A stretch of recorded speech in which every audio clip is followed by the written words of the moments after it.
أعوذ بالله من الشيطان الرجيم بسم الله الرحمن الرحيم رب اشرح لي صدري ويسر لي أمري واحلل عقدة من لساني يفقه قولي واجعل لي وزيرا من أهلي ربي يسر ولا تعسر وتمم بالخير وبك نستعين يا فتاح ربي زدني علما ربي هب لي حكما وألحقني بالصالحين ربنا آتنا في الدنيا حسنة وفي الآخرة حسنة وقنا عذاب النار ربنا لا تزغ قلوبنا بعد إذ هديتنا وهب لنا من لدنك رحمة إنك أنت الوهاب ربنا أتمم لنا نورنا واغفر لنا إنك على كل شيء قدير ربي إني لما أنزلت إلي من خير فقير ربي إني لما أنزلت إلي من خير فقير ربي إني لما أنزلت إلي من خير فقير آمين يا رب الراحمين.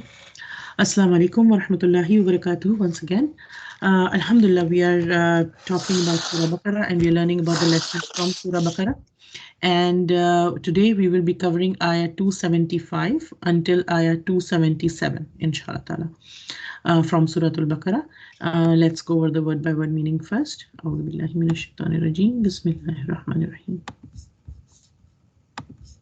الذين يأكلون الربا لا يقومون إلا كما يقوم الذي يتخبطه الشيطان من المس ذلك بأنهم قالوا إنما البيع مثل الربا وأحل الله البيع وحرم الربا فمن جاءه موعظة من ربه فانتهى فله ما سلف وأمره إلى الله ومن عاد فأولئك أصحاب النار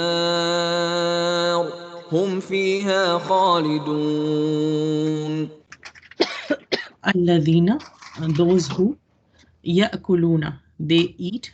Kulu is for eating and يأكلون, they eat. But here it could be used to consume because it's like, in speech when we say you ate his food up, you ate that when money, you go, you ate this. You put it in the bag, take some. Can you mute yourself? All right. Oh no.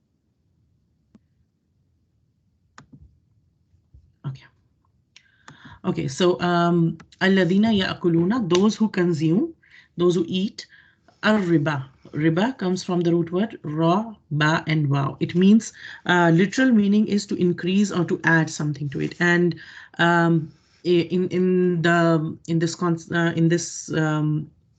context, it means usury or interest. When somebody gives out money and then you put interest on it and you take back more. You increase and take it back. You add to it and take it back. So that's called riba. So those who consume riba, the usury or interest, la yaqumuna, they will not stand or they do not stand. Qawm yaqumuna. So we know that even in salah we say iqam as-salah, to stand in salah, right? So these people, they will not stand illa, except, kama, just like, yaqumul ladhi, stands. Yaqumu, same root word of qawm here.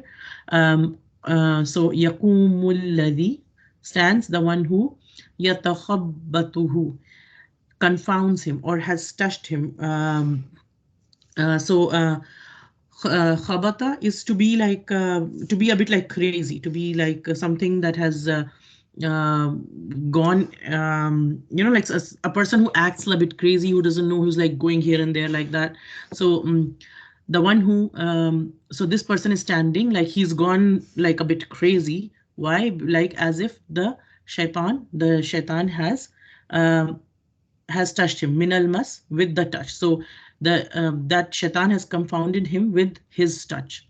Dalika, that this how they are standing up and how they are standing up looking like this is because bi annahum, is because they, whom is for they qalu, they said, these people who are eating riba, and they said, innama, only, al bay'u is trade, like business transaction and everything. So bay is trade. So they said only the trade mithlu riba is like usury. So basically what they're trying to say is these people were saying, oh, business is like interest too. So what's the difference if you're saying like the business is okay and interest is not okay? So business is also like interest. So why are you not prohibiting business then? You allow business. So basically that's what these people are saying, and that's why their condition is like that, because they said something knowing very well that what they're saying. وَأَحَلَّ اللَّهُ, and what is an ahalla from the same root as halal, like for halal, right? Something that is permitted, something that is allowed. وَأَحَلَّ اللَّهُ, and Allah subhanahu wa ta'ala has permitted al-bay'a, the trade, the business transactions. وَحَرَّمَ الرِّبَى, and He has forbidden the interest.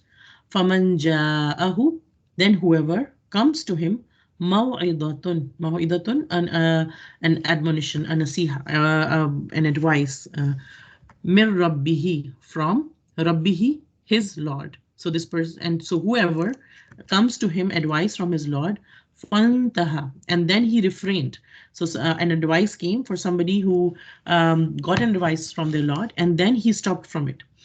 Falahu, then for him, ma salafa, what has passed, wa amruhu, and his case ilallah, is with Allah. So somebody who was, let's say somebody was taking interest before, they did not know it was wrong, and then an advice came and they understood that it was wrong, and then they stopped from it. Then their matter is with Allah. وَمَنْ عَادَ, and whoever repeated, even after they understood this and everything, and they kept on repeating and engaging in it, فَأُولَٰئِكَ, then those, أَصْحَابُ النَّارِ, they are the companions of the fire. Hum fiha khalidun, they in it will live forever. Khalada, to live somewhere forever. So this is saying those who consume interest, they cannot stand, and this reference to the day of resurrection, except as the one who stands, who's being beaten up by Satan into insanity, like who's behaving like an insane person, who's like drunk and insane, and who doesn't know what he's doing. He's falling here and there and that kind of a thing. That is because they say trade is just like interest, but Allah has permitted trade and He has forbidden interest. So how can these two things be alike, basically? So whoever has received an admonition from his Lord and desists may have what is past, and his affair rests with Allah. But whoever returns to dealing with interest or usury, those are the companions of fire, and they will abide eternally therein. And the next ayah 276. يمحق الله الربا ويربي الصدقات والله لا يحب كل كفار أثيم. Yamhaku means to destroy something, right? So to finish something, to wipe off something. Yamhaqullahu, Allah subhanahu wa ta'ala destroys ar-riba, the usury, the interest. Wa yurbi, and He gives increase. And yurbi is from the same root word raba, wow, as riba, but the wow here changes form to ya here. So yurbi, He gives increase, but this is not in the meaning of interest or usury. It's meaning of increasing something, the literal meaning of the word. So and He increases, or He gives increase to as-sadaqat, the charity. So the sadaqah that we do, Allah Ta'ala puts khair and barakah in it, and He increases it, and He destroys the riba. Wallahu, and Allah subhanahu wa ta'ala, la yuhibbu, He does not love. Yuhib comes from hababa, to love. He does not love kulla, every, kaffarin, from the same root as kafara, to disbelieve in something or to be ungrateful about something. But kaffarin, the structure of the word has a lot of mubalagha in it, meaning it is a lot of something. So something who is, so it's one is a kafir who's ungrateful or a disbeliever, but a kafar is highly ungrateful and highly disbelieving. Right? So Allah subhanahu wa ta'ala does not love every ungrateful or every highly disbelieving person, athimin, who is a sinner. And ithm is there are good deeds and there are bad deeds, and there are kinds of bad deeds as well. And ithm is a kind of sin, a kind of bad deed which is done against the commands of Allah subhanahu wa ta'ala. There are some sins which are committed against the people or against our own selves or anything, but there's some which are direct in contradiction to the commands of Allah. Those are called ithm, those kind of sins. So here Allah Ta'ala is saying that Allah destroys interest and He gives increase for charities, and Allah does not like every sinning disbeliever. And then ayah 277. أعوذ بالله من الشيطان الرجيم. بسم الله الرحمن الرحيم. إن الذين آمنوا وعملوا الصالحات وأقاموا الصلاة وآتوا الزكاة لهم أجرهم عند ربهم ولا خوف عليهم ولا هم يحزنون. Inna alladhina, indeed those who amanu, believed, wa amilu salihati, and did good deeds, wa aqamu salata, and they established as-salata, the prayer, wa atawu zakata, atawu, and they gave az-zakata, zakat, lahum, for them, ajruhum, their reward, anda, is with, rabbihim, their Lord, Rabbi plus him, their Lord, wala khawfun, and no fear, alayhim, ala plus him becomes alayhim, no fear on them, wala hum, and they shall not, or they will not, yahzanun. Huzn is grief or sadness, and they will not grieve, they will not be sad. Allah Ta'ala will remove sadness from them. So here Allah Ta'ala is saying, indeed those who believe and do righteous deed and establish prayer and give zakat, they will have their reward with their Lord, and there will be no fear concerning them, nor will they grieve. We'll go over in a little bit more meanings and some lessons from these ayat. So ayah 275, Allah Ta'ala is telling us that those who consume interest cannot stand on the day of resurrection except as one who stands who's being beaten by Satan into insanity. That is because they say trade is just like interest, but Allah has permitted trade and forbidden interest. So whoever has received an admonition from his Lord and desists may have what is past, and his affair rests with Allah. But whoever returns to dealing in interest or usury, those are the companions of fire, and they will abide eternally therein. So if we look at the placement of this ayah, before we are in this part of the Surah Baqarah, we are dealing with the financial matters. And before this, Allah Ta'ala told us there was a long passage that we learned over the last few weeks, which was about charity and what to do and how to give charity, who to give charity to, and how to seek people who might need help and they might not be asking for it. So what kind of intention to have to seek to do charity only for the pleasure of Allah, and how to give charity, to be sensitive to the people that you're giving charity to and everything. So and we learned a lot about the charity in the last few ayat. And now we are learning about another way that people might be using their money, which is interest. And if we look at the whole, if we go back and look at the whole passage and read it together from the beginning of talking about charity towards the end of going towards the end of Surah Baqarah, then we will see that in these ayat, Allah Ta'ala has told us three ways that what can we do with our money. First, he told us what is the best thing that you can do with your money. And the best thing that we can do with our money is sadaqah, and there is zakat, and there is voluntary nafil sadaqah, and there is things that we can do with our money to help people in our families and people around us and do good deeds and things like that. And then now we are learning about the worst things that we can do with our money, which is usury or interest, the thing that is most disliked, that something that is the worst thing that we can do with our money. And then the third thing that we will learn later on in a few weeks, we'll get to it inshallah, is something which is okay to do with our money, which is trade. So it is Quran's guiding us on our finances and how to manage we have an urge, and Allah Ta'ala told us before that as human beings, you like these things. There are certain things that we like, which is, and one of them is money and finances and everything, which is, it is in human nature. We all love money and the comfort that money brings and the things that money brings. It is in human nature, and we all like good things, and we know that how this world works is that we need money for certain things and everything. So Quran guides us on how to deal with our finances. And if you look at this, it will, and once we look at the whole passage together, it gives us quite comprehensive guidance on what can we do with this. And if we look at the word riba, like we said, riba literally means increase in something. And in Surah Ra'd, when Allah Ta'ala talks about the word riba, he says that riba is basically giving something and hoping that it grows and then comes back to you.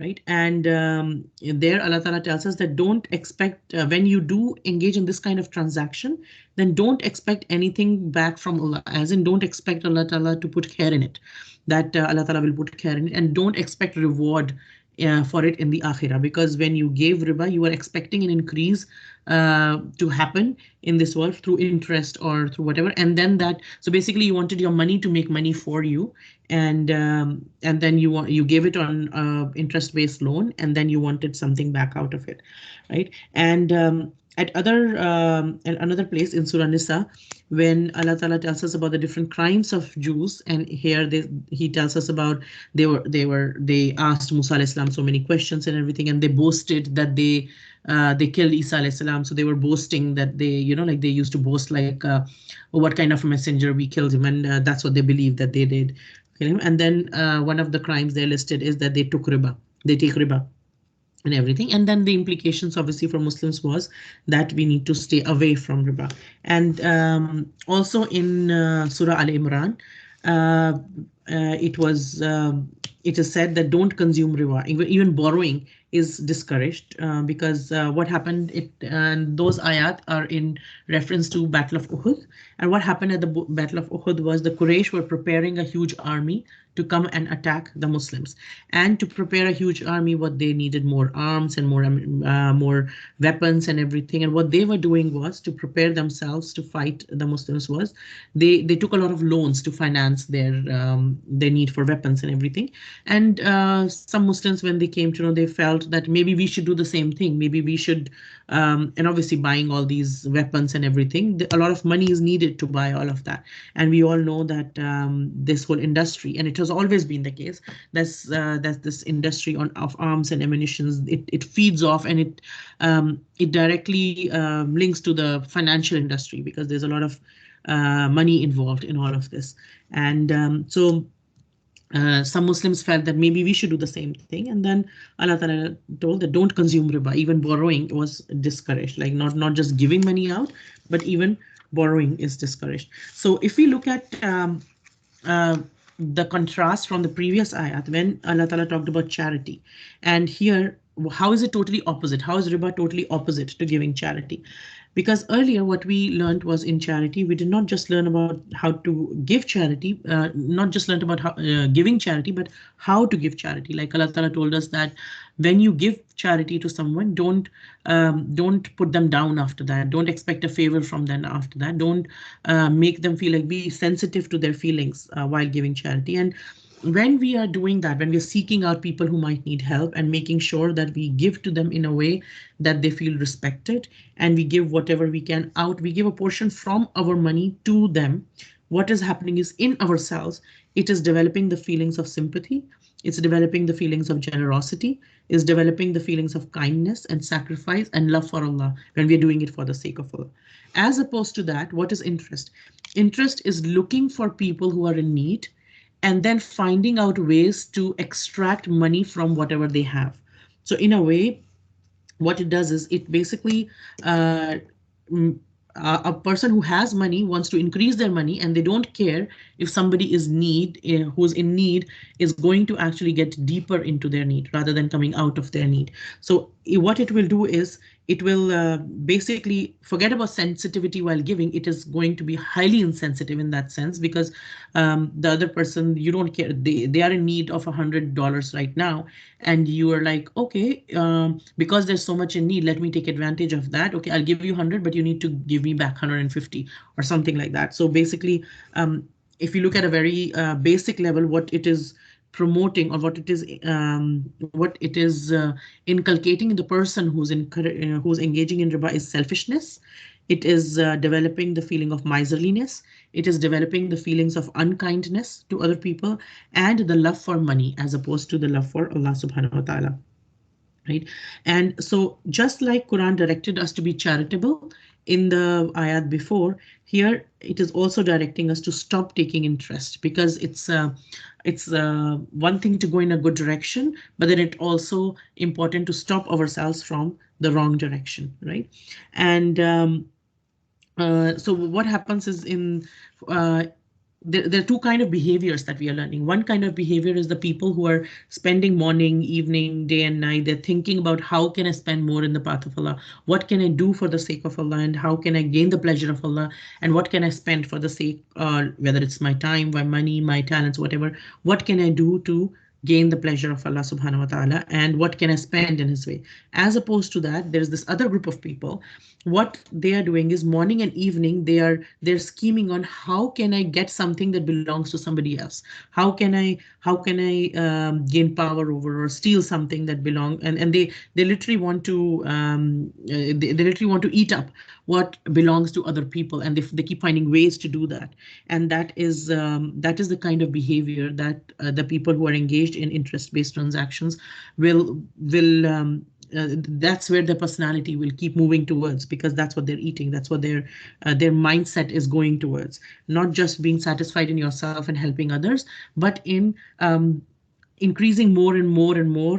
So it's like an insatiable hunger. It's like you keep having more, and then the more you have, the even more you want, and everything, and keeps increasing, increasing, increasing. And if we look from the worldly lens, then such people who have more money or more power and everything, and they're increasing in money and power, they should, as they increase, they should be happier, and they should have they have more and more money, and their safes are full of money and everything, so they should be happier. But if we look at the reality of the world, we find that the people, a lot of times we find people who have a lot of money, and if it has not been got by the righteous means and everything, those people, despite having a lot of money, are the most miserable in their private lives. And if we there was a study done which said that over 75% of the highly rich people, they have trouble sleeping. They need sleeping pills to sleep and everything. As opposed to that, if we see people who are like not so well off and everything, they can sleep in peace and they're happier. Their families are more connected to each other. Many times we find that happening. Right. And by eating here, when Allah Ta'ala is saying that those people who consume riba, by eating, again, it is used in a sense of a metaphor. Like by eating, it means that not just they take that money and buy food from it and eat it, but it also means like they take that money and they make their food from it, their clothing from it, their housing from it, and people will do different things from it, right? And then whatever they use for it, whether it's food or clothing and everything, that has an impact on our body and our minds. In Islam, whatever we consume, and there is a physical element to what we consume, and there's a spiritual element to what we consume. So whatever we consume has an impact on our bodies and everything. So for example, if we see haram, when we go to the and whenever any renovation or any maintenance work is done at the haram, Masjid al-Haram in Makkah, at the Kaaba, when we go there, we see there are no donation boxes there. Right, and there's no donation boxes. There are people who go there and who say, okay, I want to give some money to this and everything.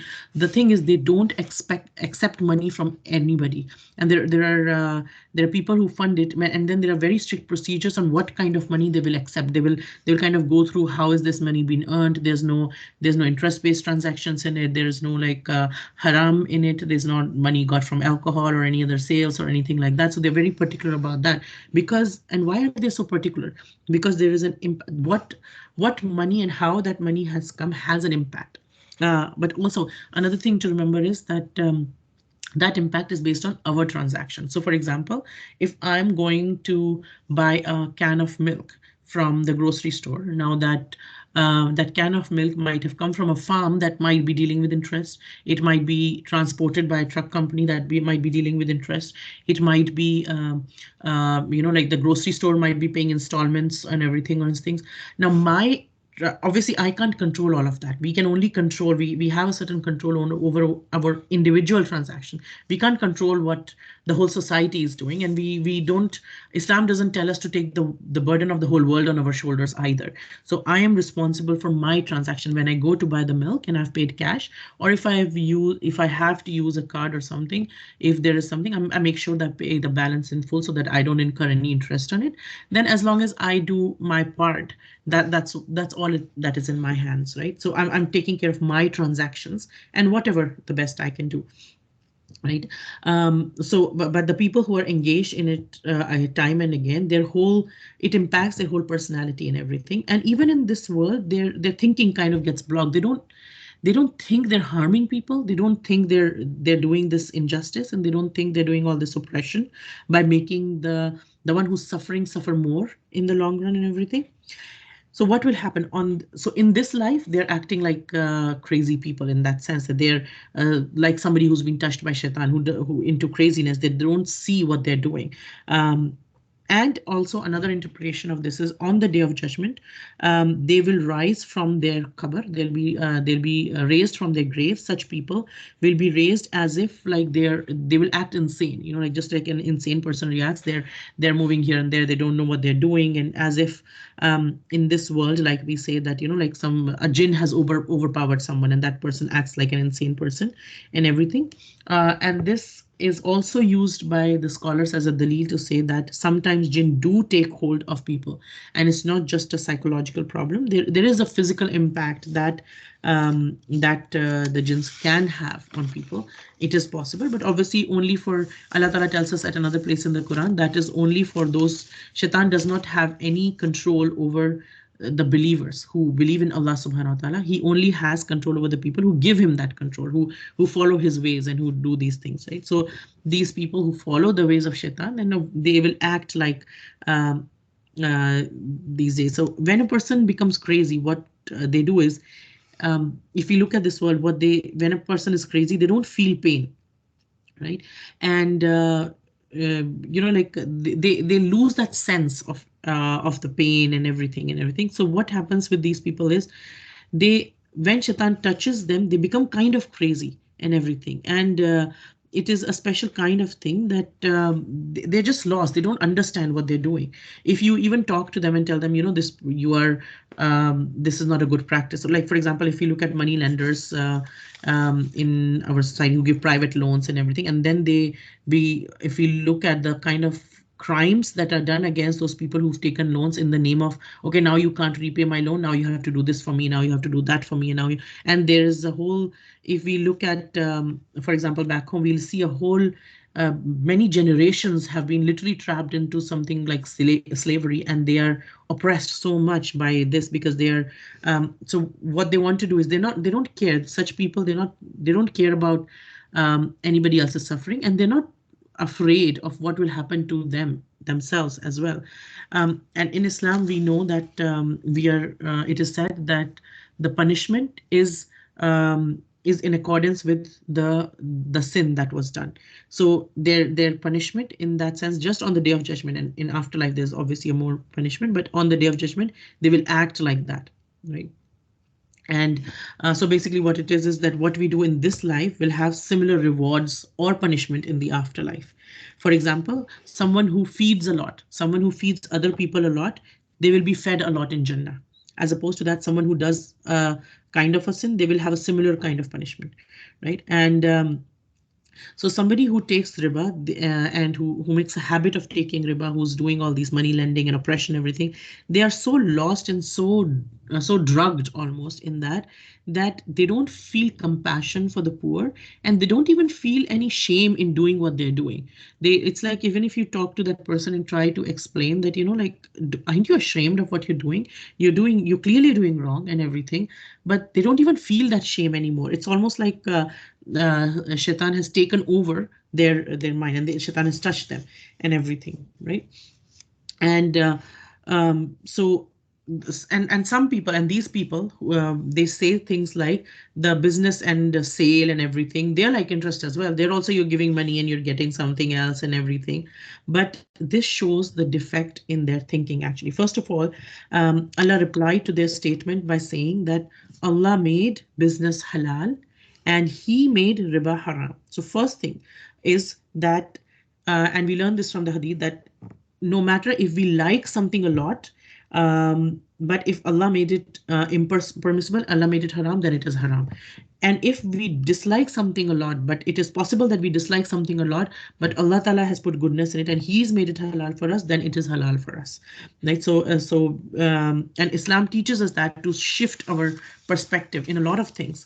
In fact, if we look at the worldview from the from the view of people around us, then what we see is people say what everybody else is doing, it just becomes like a norm in the society. And then if one or two people are trying to go against that, they are called abnormal, even if what they are saying is right and what everybody else is saying is wrong. So, for example, like if they say in psychology that if everybody is driving on one side of the road and there is one person who's driving the opposite side, then that one person is showing an abnormal behavior. Now, what it doesn't, the modern world, it doesn't take into account is what is the right way, right? So if a lot of people are going a certain way, then it must be the right way. Then you have to conform to the society or do that thing. So a lot of people nowadays, what they say is, everybody's engaged in riba, everybody's doing that. So what is your problem? Why are you so worried about this? But the thing is, Islam teaches us to, one of the fundamental functions of our faith actually is to see things differently. Everyone sees something a certain way, and we see something totally different. We see Allah Ta'ala teaches us to see something in a totally different way. So, for example, if somebody is where everyone else might see a lot of reasons to be ungrateful, a believer will find reasons to be grateful. So, for example, if a person gets diagnosed with a lot of diseases and everything, and they might have even terminal disease or a lot of other diseases and everything, and they are struggling with their health and everything. And a lot of people in that situation would be like, oh my God, why did this happen to me? Why is Allah doing this to me? And astaghfirullah, why do I have to go through this? And, people go through all kinds of ungrateful words and sentences, and we don't need to repeat that, but we all are familiar with the things that a person can say. But a believer at the same time will find reasons to be grateful and say, La ba'sa tahuran, inshallah. Inshallah, through this suffering, Allah Ta'ala will wash off my sins and purify me through this. And if you look at success and failure too, they're defined differently by Islam and by the worldly view. If you just look at the worldly view, for example, Pharaoh was very successful. He was the most powerful person at his time, that he had palaces, he had institutions, he had like literally the riches of this world were on, and the most powerful kingdom at that sense. And but he was the biggest failure in terms of human beings, and Quran tells us that he was the biggest failure. If you look on the other hand at Ibrahim alayhis salam, at one point he was all of his people, they were trying to kill him and execute him, and he was kicked out of his home. There was a one point that he was homeless and everything, but yet he is described as one of the greatest success in human beings, and he is we follow the religion of Ibrahim, and even the three major religions of the world, everyone says that they are the biggest followers of Ibrahim alayhis salam. There's so much honor in being associated with Ibrahim alayhis salam. So if we look at from the lens of Iman, then we will see a reality that might not be so visible to everybody else. So Allah Ta'ala, first of all, is teaching us that what is halal and what is haram. And another thing that Allah Ta'ala, from these words itself, halal comes from the root words halal, right? So halal. And that means to literally means to undo a knot, to open up, to expand something, to unleash something. So Allah Ta'ala is saying that he has made riba haram and he has made the trade halal. They're two totally different things, because in halal transactions, in what happens is Allah Ta'ala puts blessing in it. And if we look at our economy, we see that wherever there are businesses, the good businesses, wherever they thrive, and they, in any city, for example, there are a lot of good businesses and they're thriving. What happens is economic activity grows and it creates opportunities for job opportunities for people. It creates room to expand and grow. And there are a lot of decent sales in the area, the house, the homes and everything, the standards of living of people increase. And it's very blessed in general. And haram comes from hirman, which means deprivation. To be mahroom means to be deprived of something, right? And to be someone who doesn't have access to goods. And riba might feel like it's expanding, might feel like I had $100 before and now I have 200, and by next year I'll have 400 or something. It might feel like it is expanding, but through the use of these words itself, Allah Ta'ala bringing our mind towards thinking that it's actually collapsing. It is not really increasing. Not all growth is positive growth. So for example, if there is a cancerous growth in the body, we don't call it a good growth. It is a growth that is, yes, something is expanding, there is some swelling or in the body, or there's some cancer. No, at the face of it, it is increasing, but that is not a healthy increase. That is something that is going to destroy the rest of the body. Right? So we need to protect ourselves from it in that sense. So Allah Ta'ala is teaching us that trade and riba, they are not the same things. They are very different things. And if we even just understand the thing that Allah Ta'ala is saying, first of all, we'll go over some differences and some benefits and some things. But for a believer, this is enough that my Rabb said that they're different, and he allowed this and he disallowed this. So that is enough for me, first of all. Like sami'na wa ata'na, we hear and we obey. So for a believer, first of all, yes, my Rabb said that, and so that my Rabb has hikmah that I don't have. So Allah Ta'ala told me this is haram, that means that is haram. Right. And but if we look at from our human perspective as well, if we think deeply about it, then also we will find those differences. But like we said before, we are able to understand some hikmah behind this. One thing is, sometimes, like what happens is there is a small child sometimes, for example, and a small child in front of a father, and the father saying, okay, you have to take your medicine in time or something, or the father says no to ice cream, it's very cold, and the father says to child, no, no, no, you can't have ice cream right now, and the child's like, why can't I have ice cream and everything, and the father says, okay, you have to go to school, it's early morning, you have to get up so that you go to school in time and everything, and the child says, why do I have to go to school in the morning? Why can't the school be in the afternoon so like I can just sleep easily and everything? And why can't things be like this? And why can't I have ice cream? Like I have ice cream at the time as well. Why can't I have ice cream now? And everything. So the child's basically, it's the child's small, and the child's arguing with the father. And sometimes what happens is there is to a child, sometimes you cannot explain more than what they can understand at that time. So the father just says, my child, you're small still, when you grow up you will understand the wisdom behind this. So it's okay, just trust me for now. Don't do this, or get up in the morning, or you need to brush your teeth. I know it is like it feels like, oh, you want to sleep more, but get up, you need to brush your teeth. Or no, you can't have ice cream now, just trust me, don't you will understand it as you grow up, right? So sometimes, when the commands of Allah come, sometimes you will understand it right away, and sometimes we will not understand the hikmah behind it totally as well. But at those times when we don't totally understand the hikmah, one thing is that we say to Ya Allah, I'm small, and teach me. And even if I don't learn yet, then I still accept you. I trust you, right? And I know you only want the best for me. You are the one who wants, like you are the one who warns me of dangers before the dangers come to me. You are al-muqaddim, right? You'd warn me for the dangers, and you are the one who removes the hardships from me. You are al-muakhir, right? You remove the hardships from me, and you are not my enemy. You are the one who loves me. You are al-wadud, right? Ya Allah, you are al-wadud. You love me, and you are al-hakim. You have the most wisdom, and you are qadir, and you are an-nafi, right? You are the one who gives blessings. You are the one who brings benefits in our lives and everything, and you're the one who protects me from all kind of harm. And you are not the one who makes decisions in an emotional state, or like in sometimes we make decisions, or we plan something, then we are very our emotions get the better of us, or we are like very uh, we are very we are very hasty in our things, that we want something now and we want things.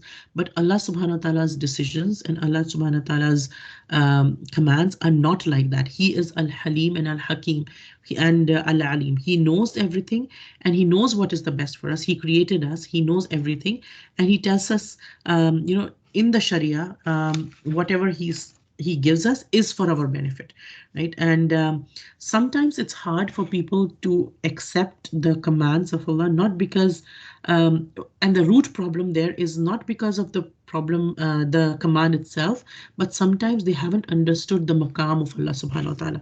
They haven't understood what their own position is, what is their own status in front of Allah subhanahu wa ta'ala, and how high is the status of Allah subhanahu wa ta'ala. So for example, when we understand and accept someone as a president or a prime minister, or when we accept, for a lady, when she accepts somebody as her husband, then it becomes easy to accept his decisions, that okay, he is my husband, and we are life partners, and he is my husband, and he has a status, and I have some responsibilities due to him, just like he has some responsibilities due to me. I have some responsibilities due to him, and then it becomes easy to kind of do things to please him, do things. And when we accept someone as the president or the prime minister, then it becomes easier to accept the decisions that make. But when we don't accept someone, then it becomes really hard and everything. So one of the characteristic of such people or such things is that when they try to argue, when some people learn about the commands of Allah, and there's a difference in asking questions that we learned before in Surah Baqarah itself. Sometimes we ask to understand better, and that is encouraged in our deen, that we ask and we try to understand things better for the purpose of implementing things better. But there's another way of questioning, which is to put down something, a questioning to kind of make fun of something, and and sometimes, like we learned about the people of at the time of the command to slaughter the cow, that they were given that command, they didn't really want to do it, and they kept asking questions and things and saying things basically to kind of like make fun of it, or to find a way to get out of it. Right. So our intentions will show how we react towards certain commands of Allah subhanahu wa ta'ala. So the statement that people make, that, oh, trade is like interest too, they're just making this statement, and it is basically because they haven't really understood many of them would not have understood their own status, like who is a human being, and what kind of it might be arrogance, like just because we get a little bit in this world, we get so arrogant that we forget that we have a God that we are accountable to. May Allah forgive us and not make us of such people. So what is the difference between business and riba? So if we business and interest based transactions. So if we look at in a business, when somebody invests in a business, usually both money and effort is involved. Like there's some kind of a physical and some kind of intellectual effort involved in this. And in riba, in interest-based transaction, there's only money that is involved. There's no effort involved on the part of the one who's giving the thing. They're just giving, and they're going to get something back. There's no effort in the business involved, or there's no effort in the thing involved. And in a business, there's always a risk factor. So if I'm, for example, if I have $1,000 and I invest it in a business, then there is a risk factor involved. The business might do well, and then I might get good returns.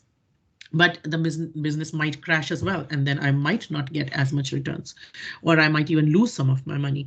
As opposed to this, in an interest-based transaction, so if for example, I take out a loan for $1,000 to start a business. Now, whether my business does well or doesn't do well, I still have to return to them. If it's an interest-based loan, I still have to return to them $1,200. Even if I lose $500 in this business, and there is a risk involved, in every business there's a risk involved, but I still have to return back to them. So in interest-based transaction, there's no risk or of loss for the person who's giving out the loan. And a business can go up and down, right, as currency fluctuates and everything. But interest-based transaction would usually give the fixed rate of return, right? And which means that if the economy is going up and down, but the rate of interest is fixed, let's say 5% or 10% or whatever has been put, then someone or the other will be oppressed. If in an economy, if we see that, then where is this money going to come from? Someone will have to go through hardship to pay this money, and their lives will suffer, their lifestyles will suffer. Somebody would suffer somewhere in the chain, right? It will, if we look at the society as a whole, it will impact someone negatively or not. And in a business, a deal done is done, like whether it's a profit or a loss, a deal is done. And in an interest-based transaction, a deal doesn't close, it keeps going up and up. So for example, if you took such a person has a credit card loan, and they had they spent $1,000 or something, and then the next month they pay like say $200 from their loan, from their credit card statement, they don't pay the full amount. Then what happens is next month it increases, and they still pay the minimum. The next month it will increase more, so it will keep on increasing up and up and up and up, although the basic, the money spent was still just a certain amount, but the amount that is owed back will keep going up and up and up and up. In a business, what a person will have to do is a person will have to strive daily. The person will have to put some effort and everything. And what will happen is the families will miss each other because they will, the person will go out to work and do something, and the family members will miss each other. And what happens when family members are away for a little while and they miss each other and they come back? It keeps the attraction going. It keeps and we know this from people who are together all the time, that it creates, sometimes it creates friction. When you're away for a little bit of time, then even if you didn't like something about each other, you kind of get over it. You're in your own day-to-day routine, and then when you come back, you've forgotten about it and you're happy to see each other, and you have you have other conversations and things to talk about. So it creates peace in a family, and it creates a kind of attraction keeps going. And like one person's waiting for the other person, one person's home, or one person reaches home early, or maybe the wife is at home, or maybe the husband's at home before, or whatever. But one person's waiting for the other person. What happens is that you're anticipating, and you're thinking positive thoughts about the other person and everything. So it adds positivity even to the life of the person who's engaged in business and halal means of making money. As opposed to that, if we look at riba, a person is sitting home and just by ease money is coming and coming and coming. What happens by that is a lot of times what we will see in such kind of people's lifestyle is a lot of peace will go away from their family life. Like there'll be a lot of mistrust that will go around. There'll be a lot of, a lot of restrictions that they will try to put on other people of their family. Don't do this, and don't do this and everything. And such a person would do all the time. They will be doing picking on, okay, you didn't do this right, you didn't do that right, and everything. And what will happen is people will feel that the family members will almost feel like this person like a burden. Like they would feel like the heaviness, and they would not enjoy their company so much. So even just if we look at a little bit of differences, there's a lot of differences, and even in the individual person's life, and if you look at the society also, there's a lot of differences between the two things. And Allah Ta'ala tells us that once an advice or an mawidah comes to you, so Allah Ta'ala gives you a nasihah, then stop from it. And yes, sometimes, and as will happen as we become Muslims, and as we keep, and even if we have been Muslims, as we keep learning more about our religion, and we keep learning, and there's no end to it. This is a lifelong journey, obviously. As we keep learning more and more, Allah Ta'ala will help us to walk more and more on the Sirat al-Mustaqim, right, on the straight path. And wherever there is deviations that occur, we ask Allah Ta'ala to keep bringing us back to His path. And things will pull us around us. Things around us will pull us in different directions, and we keep asking Allah Ta'ala to bring us back. And when Allah shows us the way, then what do?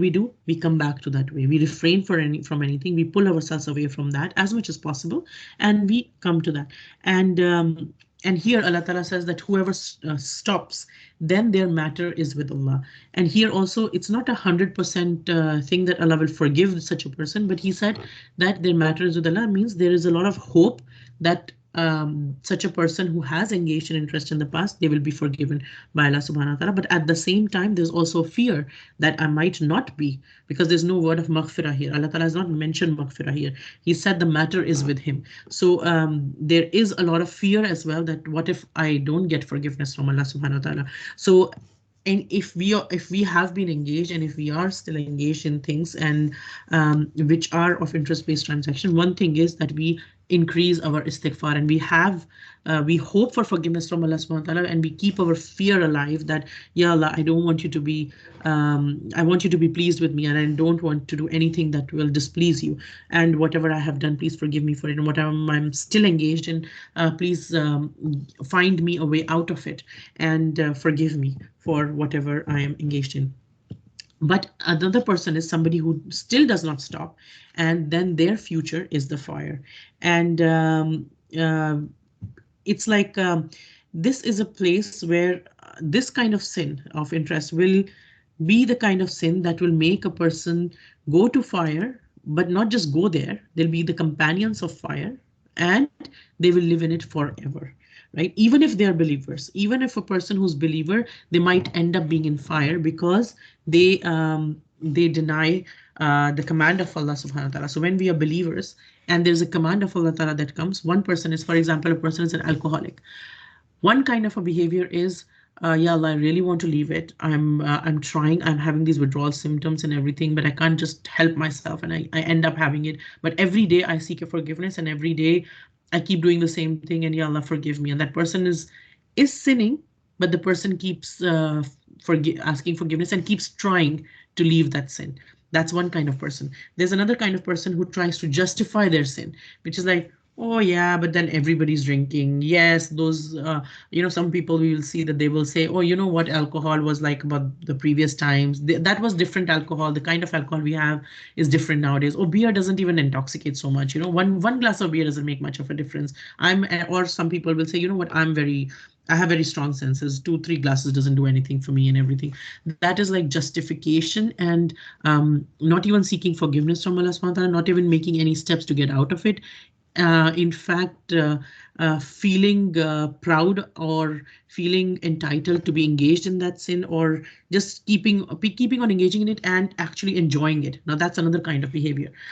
So may Allah Ta'ala protect us from that. When we engage in those kind of behaviors, then we are heading towards the fire. What we don't realize is we are doing something wrong. And towards when it is riba, and we live in a society where it is very, very common, and Islam does not put more burden on us than that is that we can handle, right? So a lot of our scholars, they teach us a lot of functional and practical approach, is that first of all, make sure that you stop right away in terms of taking any loans for the sake. First of all, giving loans. In the terms of the concept of giving loans in Islam is to help people, not to earn money. So the whole interest industry is just cut off. When you give somebody, if somebody is in need and you give them $1,000, yes, you can give a loan. There's no harm in giving loan.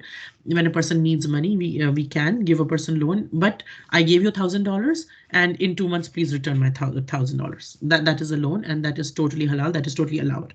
What is not allowed is I gave you $1,000, you have to give me 1,010. That is not allowed, right? And so first of all, we don't give out interest-based loans. Secondly, we don't take loans for, and there are loans, there are different reasons where people take loans for. One is our needs, some take for necessities, and some take for luxuries. So for luxuries, definitely not. We don't take any loans. Like, okay, I want to do a wedding and I want to do it very great, grand wedding. So I want all this loan for the wedding. A wedding could be simple as well. You don't have to do all that and put a loan on yourself, an interest-based loan, right? And another things are needs, and towards the needs, we can have a very functional, practical approach. I don't have to study in an Ivy League university and put all this loan on myself. Either I apply for scholarships and I go there only if I have all those scholarships, or I study at a community college or a place that is not so expensive, and I do all of that. And someone who's absolutely in need, somebody who's starving, somebody who's has absolutely no other way out, and it is a necessity for them to survive, then obviously that person is in a different situation. And our religion tells us that. For example, if somebody is starving and there are some foods that are haram, but if a person is starving and they have no other means or everything, and to survive they need to eat, then they can eat from a dead animal or the pork or anything, as long as they don't eat more than is necessary for them to survive, and they don't start relishing it and everything. They're seeking forgiveness of Allah subhanahu wa ta'ala all that time. So we have to be practical in our approach, and obviously some situations have to be for individual situations. It is a more somebody more qualified for individual situations has to be consulted for that. But this is a general guideline. And another thing is that interest-based transactions are not just prohibited in the Quran. They have been prohibited before in all the divine books from the very beginning. We find references even in the Torah and the Injil about the prohibition of in the Torah about the prohibition of the interest.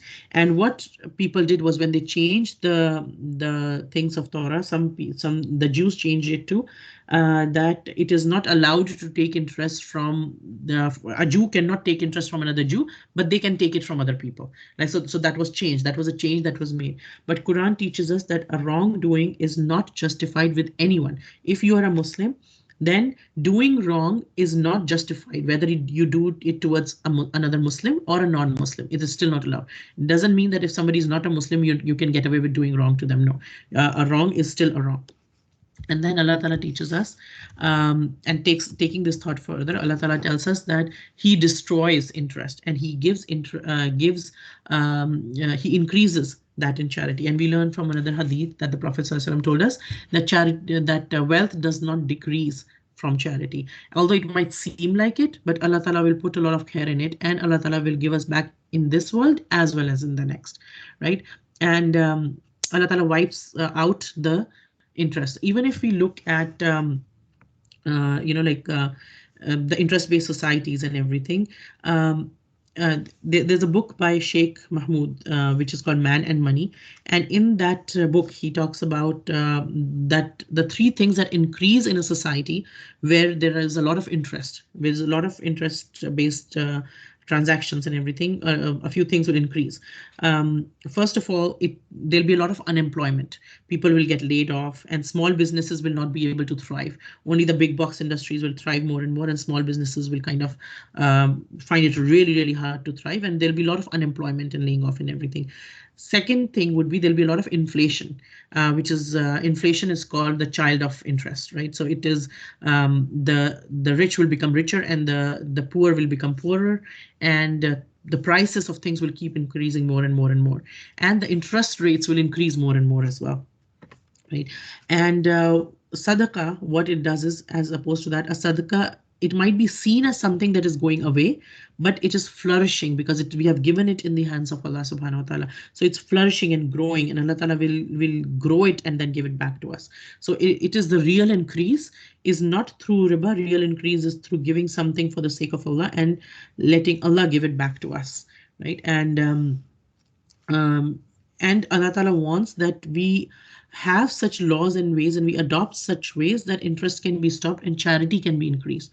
And if we think of a society in which there's a lot of charity and there's a lot of, people in general are very charitable and everybody's looking out for another person, and they're giving out loans without interest, they're giving out a lot of charity, and they're giving out a lot of grants and scholarships and this and that, what will happen?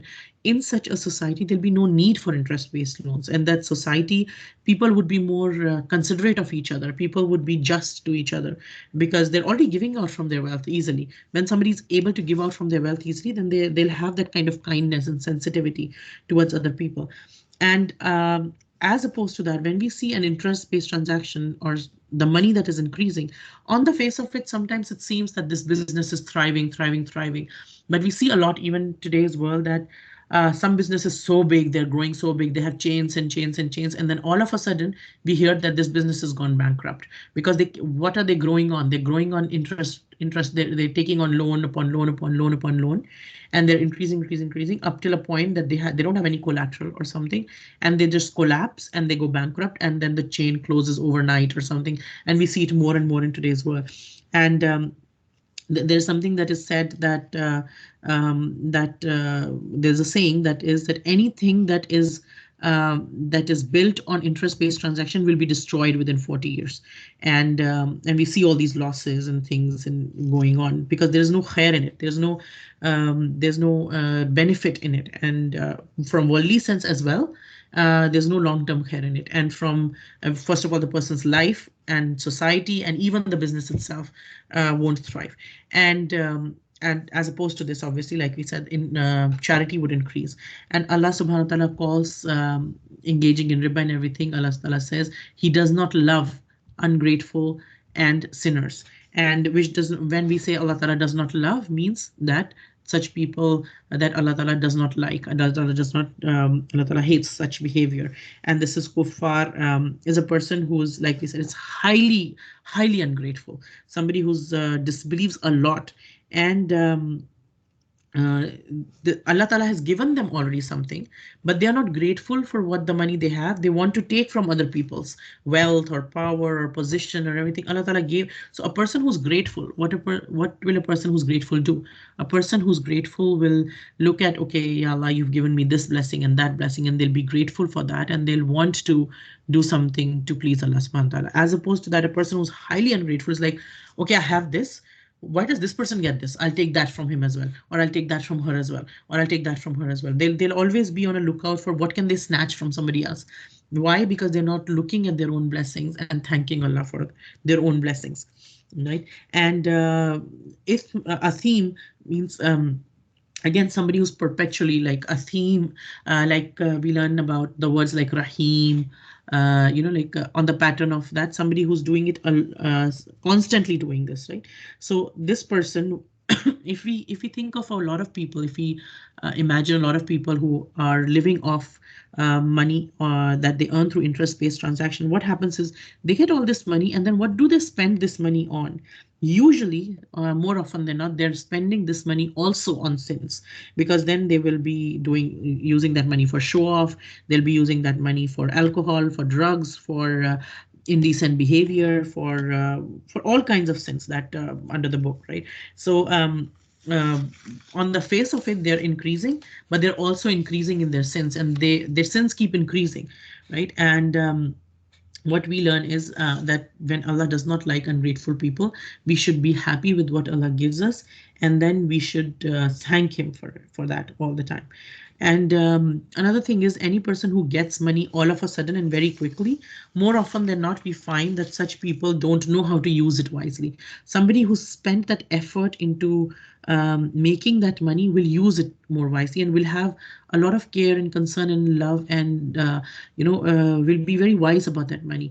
For example, if you think about mothers, right? Like when we are mothers, and what we do is we love children in general, but there are things that we will do for our own children that we will not do for there's some extents that we will go for our own children. We'll have sleepless nights. We'll sacrifice a major portion of our salaries. We'll sacrifice a major portion of our time. We'll keep thinking about them, about time, efforts.